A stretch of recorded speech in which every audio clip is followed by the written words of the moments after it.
오늘은 천국에 대한 17번째 시간입니다. 제가 천국에 대해서 계속 천국에 대한 소개를 여러분들에게 해드리는데 매주 여러분들은 다른 천국들을 계속 보셔야 됩니다.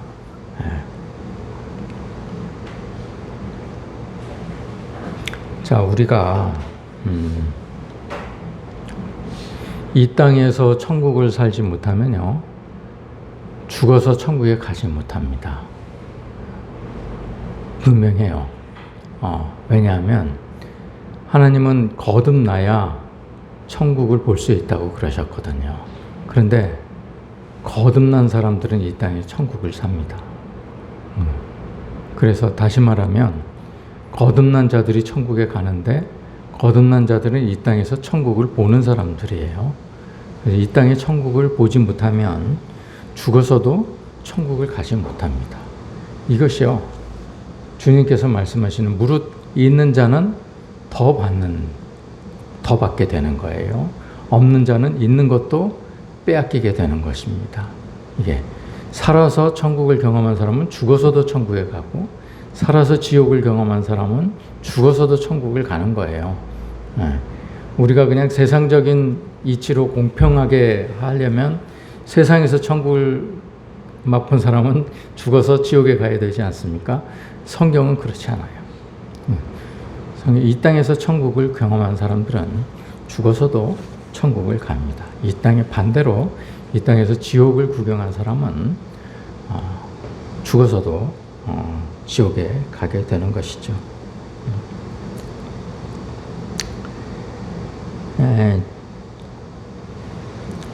그래서 우리가 천국에 대해서 구체적으로 확실히 알아야 되는 거예요.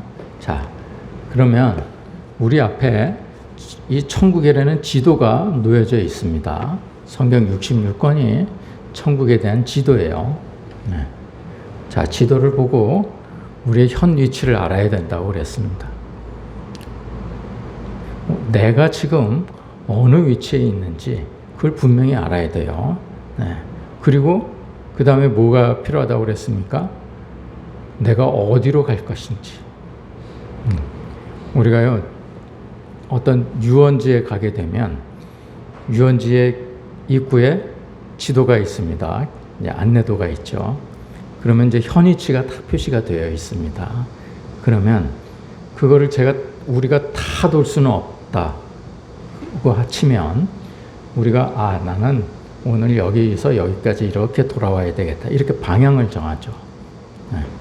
방향이 굉장히 중요합니다. 그러면 다음번에 왔을 때는 그 길을 안 가도 되잖아요. 내가 계획을 세웠으면 그 다음에 안 가본 길을 이렇게 갈 수 있는 것이죠. 그런데 계획을 세우지 않고 방향을 못 정하면 다음번에 오면 똑같이 중복해서 다니고 아무리 다녀도 못 가본 데가 생기기 때문에 그렇습니다. 그래서 우리가 방향이 필요하다고 그랬습니다. 내가 어디를 향해서 가야 될 것인가? 어느 쪽을 향해서 내가 달려갈 것인가에 대해서 우리가 생각을 해야 된다고 그랬습니다. 이거는 내 지정의로 판단을 하는 것입니다. 내가 세상을 향해서 쭉 나갈 것인지 하나님을 향해서 나갈 것인지 결정을 해야 되는 것이죠. 그것이 바로 거룩한 삶입니다. 나는 다른 사람들은 다 세상을 향해서 가도 나는 다른 사람들과 달리 하나님께로 가는 것을 중점으로 삼겠다, 이렇게 생각하는 사람들은 거룩한 삶을 살게 됩니다.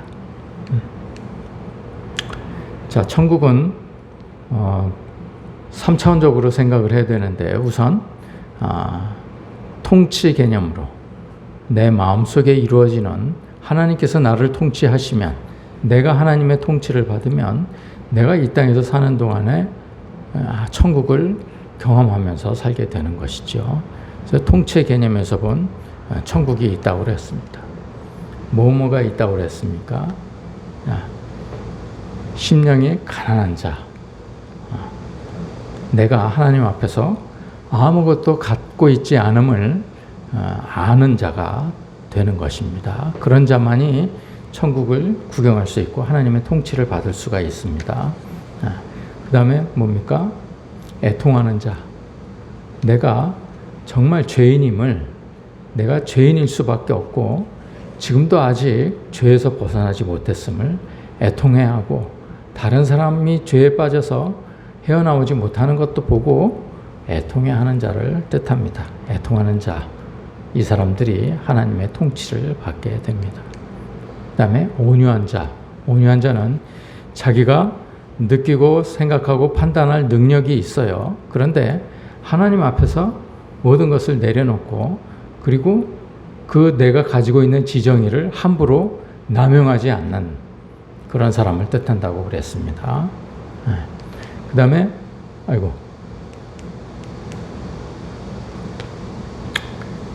의에 줄이고 목마른 자라고 그랬습니다. 항상 의는 뜻의가 아니라고 그랬습니다. 오를 의자라고 그랬습니다. 의라는 것은, 성경에서 말하는 오를 의는 죄 없음을 뜻합니다. 내가 죄를 멸하기 위해서 정말 애를 쓰는 사람을 말합니다. 죄 없이 살려면 어떻게 해야 되는지 항상 목마른 사슴처럼, 목마른 사슴이 물을 찾는 것처럼 칼급한 영을 갖는 것을 말합니다. 그 다음에 긍휼히 여기는 자. 나뿐만이 아니고 다른 사람도 긍휼히 여기는 자를 뜻합니다. 그 다음에 마음이 청결한 자. 두 마음을 품지 않는 자를 뜻한다고 그랬습니다. 어린아이 같은 사람이 천국에 간다고 그랬죠. 사탕을 생각하시면 됩니다. 어린아이가 먹던 사탕을, 누가 사탕을 주면 먹던 사탕을 버리고 새 사탕을 받는 것을 얘기합니다. 먹던 사탕을 쥔 채로 다른 사탕을 또 받으면 안 되는 거예요. 내가 세상에 취해 있다가 다른 진리가 부어지면 내가 세상을 버리고 진리를 취하게 되어 있습니다. 그런 사람들이 마음이 청결한 자예요. 화평케 하는 자. 화평케 하는 자는 뭐라고 그랬습니까? 다른 사람과 멍에를 같이 매는 사람을 뜻합니다. 내가 슬퍼할 때, 다른 사람이 슬퍼할 때 같이 슬퍼하고, 다른 사람이 기뻐할 때 같이 기뻐해 주는 것을 얘기합니다. 그 다음에 8번째는 의를 위해서 핍박도 불사하는 자라고 그랬습니다. 장소의 개념에서 본 천국도 있다고 그랬습니다. 이거는 우리가 죽어서 가는 곳이기 때문에 굳이 깊게 생각하지 않아도 됩니다. 왜냐하면 어차피 갈 길은 정해져 있는 거예요. 죽으면 지옥이든지 천국이든지. 그러니까 천국이 어떻든 우리는 천국 갈 사람은 천국으로 갈 것이고, 지옥이 어떻든 지옥으로 갈 사람은 지옥에 가게 됩니다. 완전히 갈라지게 돼요. 이 세상에 살 때는 다 같은 공기를 마시면서 살지만 죽으면은 달라진 길을 가게 됩니다. 우리가 죽으면 갈 곳이 있다. 이 사실만 성경을 통해서 분명하게 알고 있으면 되는 것이죠. 자, 3차원적으로 우리가 마태복음에서는 그러면 주님이 천국에 대해서 어떻게 설명을 하셨는가에 대해서 생각을 해보자고 그랬습니다. 여러분, 천국을 산다는 게 무엇을 의미합니까? 천국은, 여러분들에게 있어서 천국은 무엇입니까? 천국은 즐겁고 그냥 환희에 가득 찬 상태, 뭐 그런 걸 뜻합니까? 여러분, 천국을 뭐 한마디로 설명을 할 수 없지만 간단한 예를 들어서 설명을 하면요, 천국은 내가 아무리 기쁜 상황에 처해 있어도 하나님으로 인해서 그 기쁨에 매몰되지 않는 것을 얘기합니다. 내가 아무리 슬픈 환경에 처하게 되더라도 하나님으로 인해서 절대로 그 슬픔에 매몰되지 않는 상태를 말합니다. 그래서 거듭난 사람들은요, 정말 기쁜 일을 만나도 아주 기뻐하지 않습니다. 기쁨에 취하지 않습니다. 슬픈 일을 만나도요, 그 슬픔에 헤어나오지를 못하지를 않습니다. 하나님으로 인해서 그렇습니다. 하나님의 도우심으로 받아서 그 슬픔에서 헤어나오게 되는 것을 얘기합니다. 간단하게 설명을 해드리면 그런 것과 같습니다. 이 땅에서 우리가 하나님의 통치를 받으면 천국을 경험하게 되는데, 그 천국이라는 것이 항상 기쁘고 항상 환희에 차 있고 그러질 않는 것입니다. 천국에 대한 실체가 그런 것이죠. 만일 우리가 이 땅에서 천국을 경험한다고 그래서 그것이 늘 기쁘고 늘 환희에 차 있으면, 만약 가족 중에 누군가가 돌아가시거나 안 좋은 일을 당했을 때도 기뻐해야 됩니까? 그러면 그 사람은 거듭난 사람이 아니고요, 병원에 갈 사람입니다. 그렇죠? 우리가 지정의로 판단을 해야 되는 것이죠. 슬프면 같이 슬퍼해야 돼요. 슬픈 환경에 처해 있으면 슬퍼해야 되고요. 내가 병이 들어서 아프면 고통스러워하는 게 당연합니다. 그런데 고통스러워도 하나님으로 인해서 그 고통이 정말 내 깊은 곳까지 들어오질 않는 거예요. 그런 거를 뜻합니다. 천국은 그런 걸 뜻합니다. 이게 쉬운 일은 아닌데요, 불가능한 일이 아니에요. 우리가 거듭나면 그렇게 될 수 있습니다.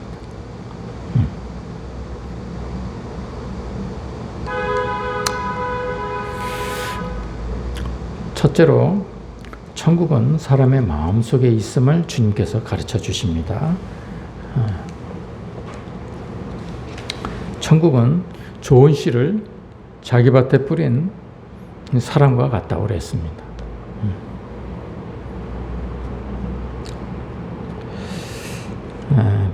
씨를, 오늘 본문에 말씀하셨죠. 본문에서 씨를 뿌리는 사람은 누구라고 그랬습니까? 예수님이에요. 예수님이 씨를 뿌리면 그 씨가 내 마음속에 들어오게 됩니다. 그래서 천국이 예수님이라는 얘기예요. 좋은 씨를 자기 밭에 뿌린 사람과 같다. 지옥은 그러면 반대로, 지옥은 가라지를 자기 밭에 뿌린 사람이 되겠죠. 사탄이, 가라지를 뿌리는 사람은 사탄입니다. 사탄이 우리 마음에 가라지를 뿌리는 것이죠. 가라지는 언제 뿌려지게 됩니까? 내 영이 어두워질 때 뿌려지게 됩니다. 내가 세상에 취해서, 안 좋은 상황이든 좋은 상황이든 세상에 취해서 헤어나오지 못할 때, 그때 가라지가 뿌려지게 되는 것이죠. 그래서 정말 믿음이 있는 사람들은 좋은 씨를 마음에 담는 사람들을 얘기합니다. 좋은 씨가 내 마음에 품어지게 되면 우리는 믿음이라는 게 싹이 트게 됩니다. 이 믿음이 자라면 의에 이르는데요, 의에 이른다는 말은 죄 없다고 인정을 해 주신다는 것입니다. 그 죄 없다고 인정을 해 주시는 것은 하나님만 할 수 있는 일이에요. 그러면 하나님이 뭘 보고 판단을 하신다는 거예요? 믿음으로 판단을 하신다는 거예요. 그러면 내가 믿음이 있다 없다를 내가 판단하는 게 아닙니다. 내가 믿음이 있고 없고는 하나님께서 판단하시는 거예요. 두 번째는 좋은 진주를 구하는 사람과 같다고 그랬습니다. 좋은 진주를 구하는 사람은 올인하게 되어 있습니다. 의에 줄이고 목마른 사람을 뜻한다고 그랬습니다. 자기의 모든 것, 자기의 지정의를 다 포기하고서라도 참다운 가치를 찾는 사람들을 얘기합니다. 이 땅에서요, 우리가 육신의 정욕, 안목의 정욕, 이생의 자랑이 다 부질없음을 판단하고 그리고 스스로 벗어나는 사람을 얘기합니다. 그걸 벗어나지 않으면요, 우리는 무늬만 크리스찬이 되는 것이죠. 그래서 교회를 다니면서도 먹음직하고 보암직하고 탐스러운 것을 찾게 되어 있습니다. 천국은요, 세 번째로 새 것과 옛 것을 그 곳간에서 나오는 하늘의 청지기를 얘기합니다. 하늘의 청지기.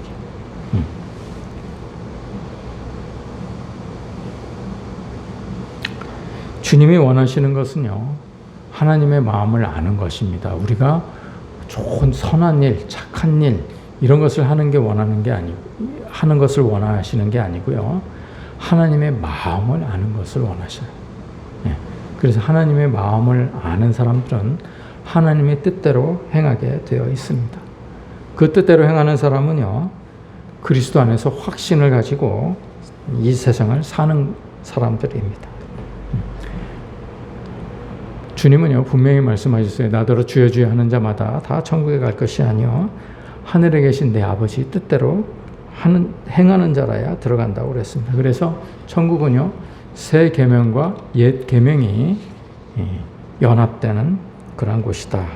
이렇게 설명을 드린 바 있습니다. 네 번째는 무엇입니까?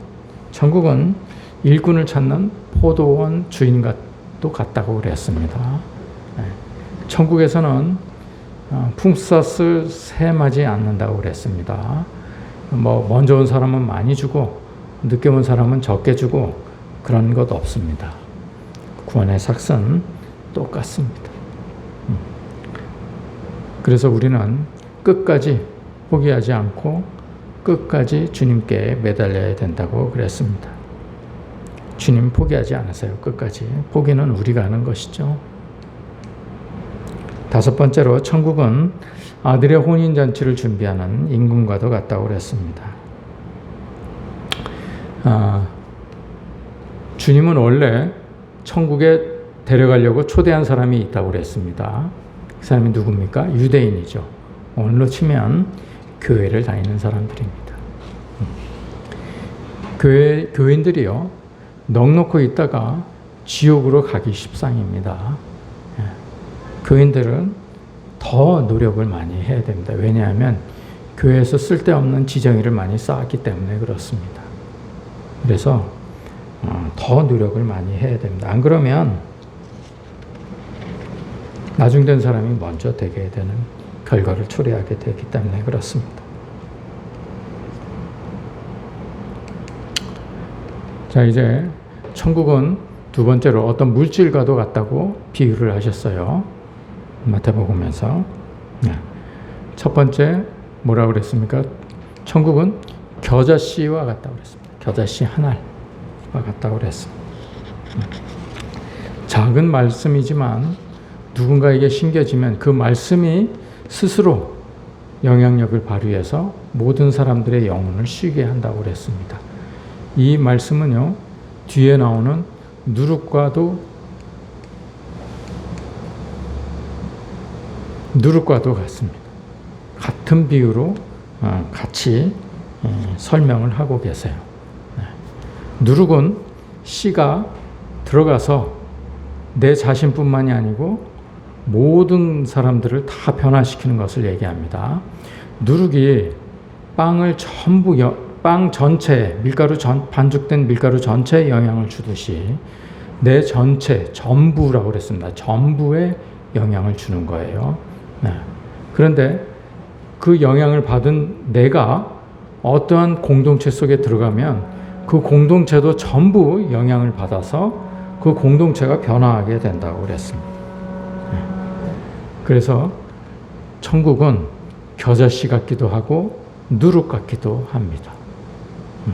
근데 우리가 누룩을 조심하라는 말씀을 하셨다고 그래서 누룩이 나쁘다고 판단을 하면 안 돼요. 누룩이 어떠한 상황이냐에 따라서 달라지게 되는 것이죠.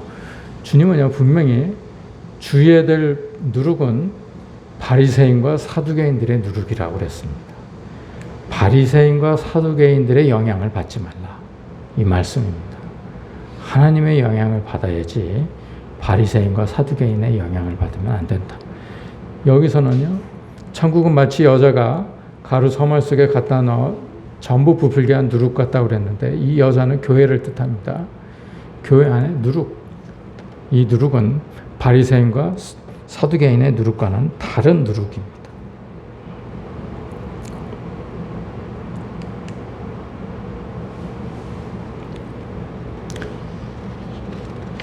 이걸 자세히 보면요. 바리새인과 사두개인의 누룩은요. 율법의 행위로 천국에 가고자 하는 자들이에요.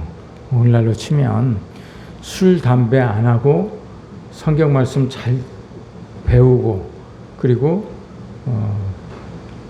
주일 성수 잘하고 헌금 잘하고 이러면 천국 간다고 믿는 사람들을 얘기합니다. 술, 담배는요. 천국하고는 전혀 관계가 없습니다. 분명히 말씀드리지만 거듭난 사람들은 술, 담배를 안 하게 돼요. 뭐 자기가 하고 싶어도 안 하게 됩니다. 술, 담배를 안 해서 좋은 교인이 되는 게 아니고요. 좋은 교인이 되면 술, 담배를 안 하게 되는 것이죠. 그게 앞뒤가 뒤바뀐 거예요. 바리새인과 사두개인들이 그 앞뒤가 뒤바뀐 그 믿음을 가지고 있는 것이죠. 우리는요, 선한 영향력을 끼치기 위해서 정말 착하고 정직하게 살려고 애를 씁니다. 그런데 착하고 정직하면 선하게 되는 게 아니고요. 선해지면 착하고 정직하게 살게 되는 거예요.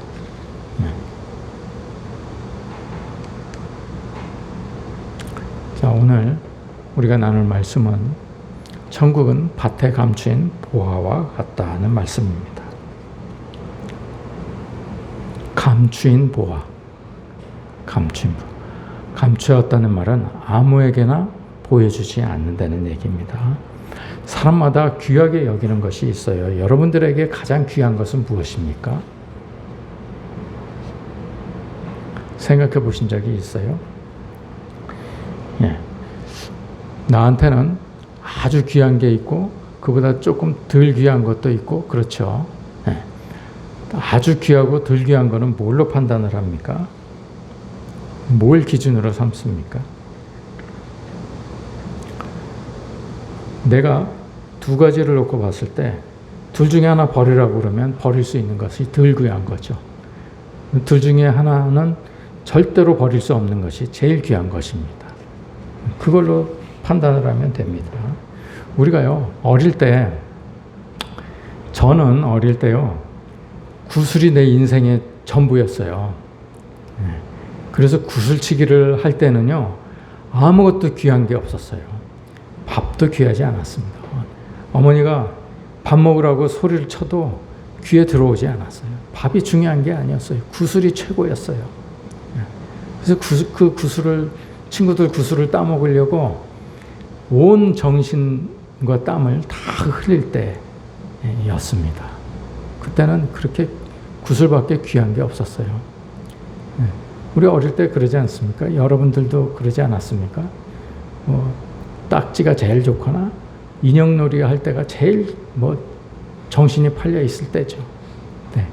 그때는요, 부모가 밥을 먹으라고 해도 귀에 들리지 않을 때입니다. 그렇죠? 그런데 부모 입장에서는 뭐가 구슬이 중요합니까? 밥이 중요합니까? 밥이 중요하죠. 밥이. 그래서 작대기를 가지고 와서 때려서라도 밥을 먹입니다. 밥이 더 소중하기 때문에 그렇습니다.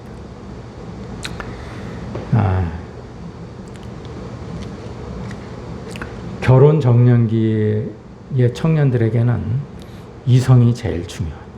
그렇죠. 밥도 중요하지 않습니다. 이성보다 더 중요한 건 없습니다. 1936년도에 영국에서 참 이상한 일이 벌어졌어요. 여러분도 잘 아시겠지만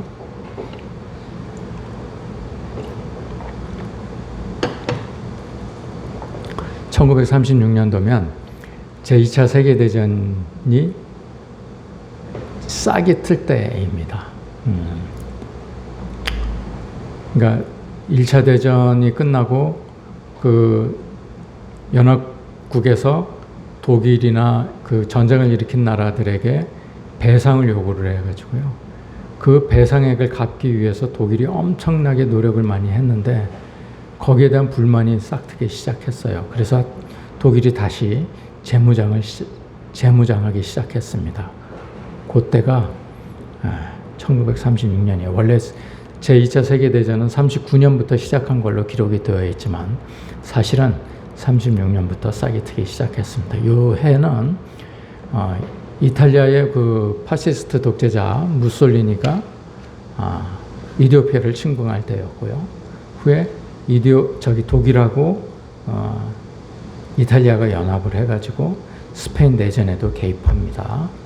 그리고 나서 히틀러가 정권을 잡게 되자 폴란드를 침공하면서부터 2차 세계대전이 시작되게 되었죠. 39년도에.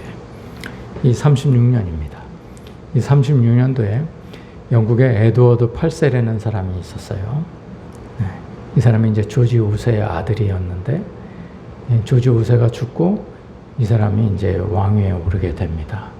왕위에 오르게 되는데 이 에드워드 8세는 원래 이 유부녀를 참 좋아했어요. 그래서 유부녀하고 많이 사귀었습니다. 그런데 어느 날 이 미국의 심슨이라는 부인을 알게 돼요. 그리고 사랑에 빠지게 됩니다. 근데 이 심슨은요, 귀족도 아니었습니다. 미국의 어느 상인, 그것도 몰락한 상인의 딸이었고, 이혼을 벌써 한 번 한 여인이었어요. 근데 이제 사랑에 빠지게 되죠. 그리고 나서 이 심슨이 두 번째 이혼을 합니다. 심슨 씨하고 이혼을 하게 되죠.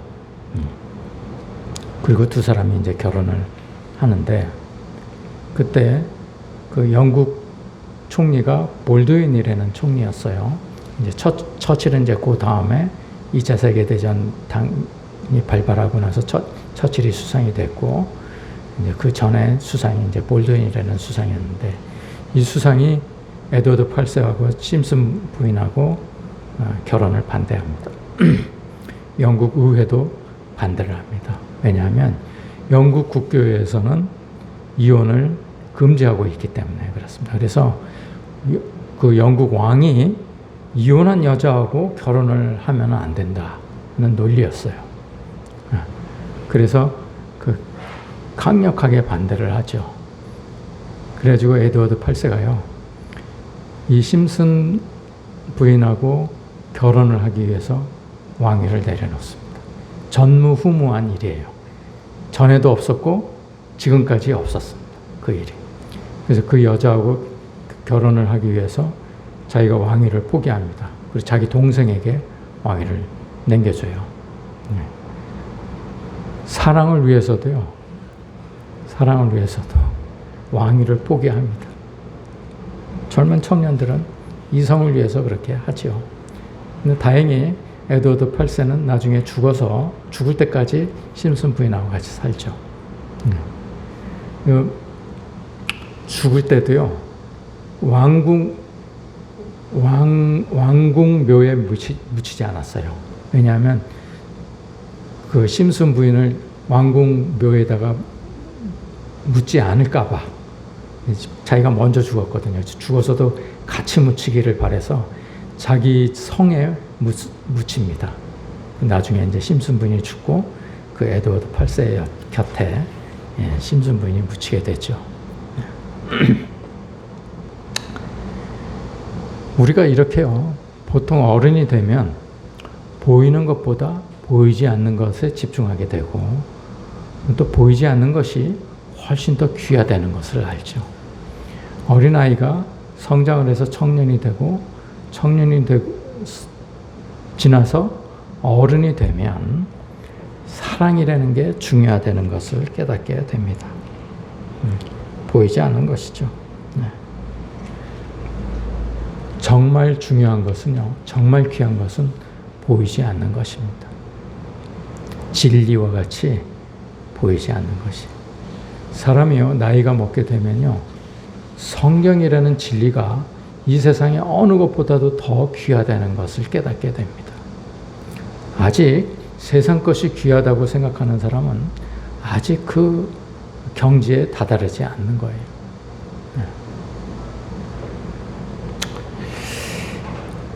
솔직히 말해서 현대인들은요, 무슨 특별한 사람이 아님에도 불구하고 귀한 것이 참 많습니다. 이것도 귀하고 저것도 귀하고, 마치 1년 동안 한 번도 신지 않는 신발을 신발장에다 넣어두고 신발장이 비좁은 거예요. 신발을 포개 두어가면서까지 신발을 포기하지 않습니다. 1년에 한 번도 입지 않은 옷이 옷장 속에 미어 터지는데도 입을 옷이 없는 거예요. 포기하지 못하는 겁니다. 세상 것이요, 그렇게 좋은 거예요. 세상에 돈, 집, 자동차, 관계, 이런 것들이 중요합니다. 그런데 여러분, 성경에 나와 있는 주요 인물들은요, 다 포기했습니다. 전부 포기하고요, 하나님과 관계만 가지고 갔습니다. 끝까지 가지고 갔어요. 그게 가장 귀하기 때문에 그렇습니다. 다른 것은 다 버려도 주님과의 관계만은 포기할 수가 없었던 사람들이죠. 명품 백보다도 더 소중합니다. 여러분들, 비가 와서 머리가 젖는 한이 있어도 백으로는 머리를 가리지 않죠. 그렇죠? 진리가 그래야 됩니다. 진리가요, 내가 아무리 비를 맞아도, 아무리 나한테 어떤 해가 다가와도 내 가슴에 품을 수 있는 것이 진리이기 때문에 그렇습니다. 품어야 하는 것이 진리이기 때문에 그래요. 그것이 바로 하나님의 말씀이라는 것이에요. 그것은요, 우리가 죽을 때 다 증명됩니다. 누구한테든지 다 증명되는 거예요. 우리가요, 성경을 읽으면서 이해하지 못하는 부분 중에 하나가 바로 이 부분이에요. 내 이름을 위하여 집이나 형제나 자매나 부모나 자식이나 전토를 벌인 자마다 여러 배를 받고 또 영생을 상속한다는 말씀이에요. 성경은요, 사복음서 중에 세 복음서가, 공관복음, 세 복음서가 다 이 얘기를 하고 있어요. 또 마가복음에서는 이렇게 얘기를 해요. 내가 진실로 너에게 이르노니 나와 복음을 위하여 집이나 형제나 자매나 어머니나 아버지나 자식이나 전토를 벌인 자가 복이 있다고 그랬습니다. 누가복음에서도요, 하나님의 나라를 위해서 집이나 아내나 형제나 부모나 자녀를 버린 자가 복이 있다고 그랬습니다. 여러분, 이 말씀이 이해가 되시나요?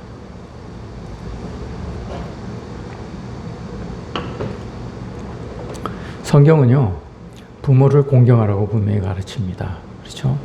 그래서 율법에는요, 부모의 뜻을 어긴 자는 죽이라고까지 얘기를 하세요. 근데 이 말씀은 무엇입니까? 이해가 되시나요? 자, 이 말씀은요,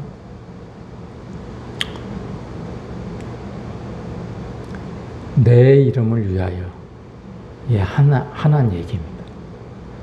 주님의 이름을 위하여.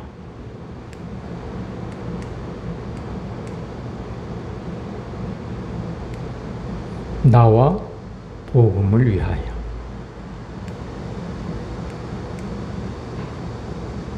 하나님의 나라를 위하여.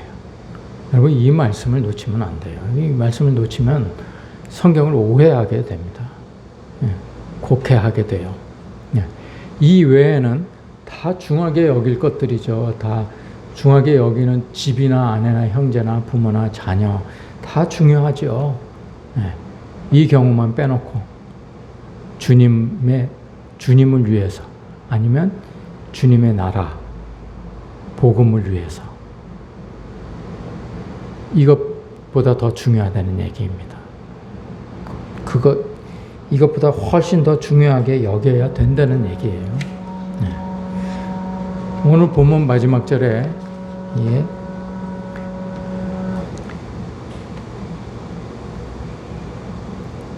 이 말씀이 나오죠.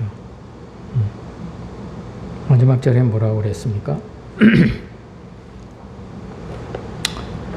44절에 보면요. 감추인 보화가 밭에 있다는 얘기예요. 밭에. 자,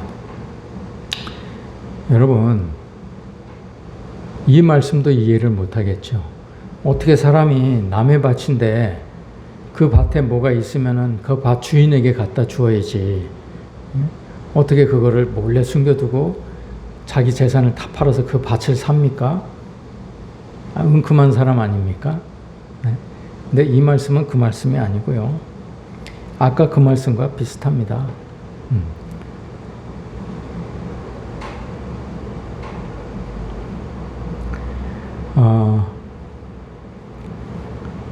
가장 귀한 것이 무엇인지에 집중을 해야 됩니다.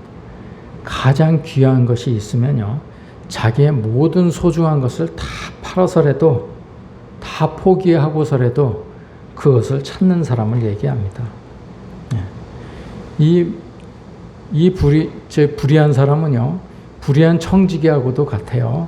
불의한 청지기가 어떻게 했습니까? 자기가 주인의 돈을 막 함부로 쓰다가 나중에 주인이 셈을 해야 되겠다 이렇게 얘기하니까 어떻게 합니까? 그 청지기가 주인한테 빚진 사람을 다 쫓아다니면서 빚을 반절씩 다 탕감을 해줍니다. 이런 나쁜 사람이 어디 있습니까? 그런데 그거는요, 주님만이 하실 수 있는 말씀이에요. 주님이니까 이런 비유를 든 거예요. 아무나 이 비유를 들면 안 됩니다. 주님은요, 이 세상에 있는 모든 돈이 주님의 돈이기 때문에 그렇습니다. 그래서 내 돈은 그렇게 탕감을 해도 괜찮다. 너 잘했다. 이렇게 칭찬을 해주지 않습니까? 네.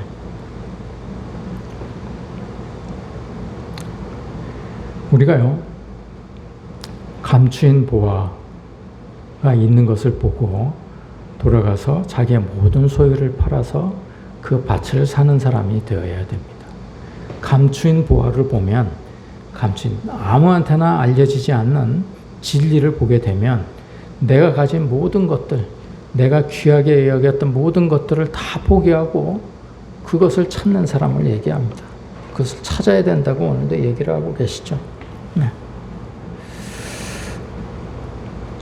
천국은요, 내가 가진 모든 소유를 다 팔아서 바꿀 만한 그러한 가치가 있는 곳입니다. 여러분, 부디 이 세상의 것에 연연하지 마시고요.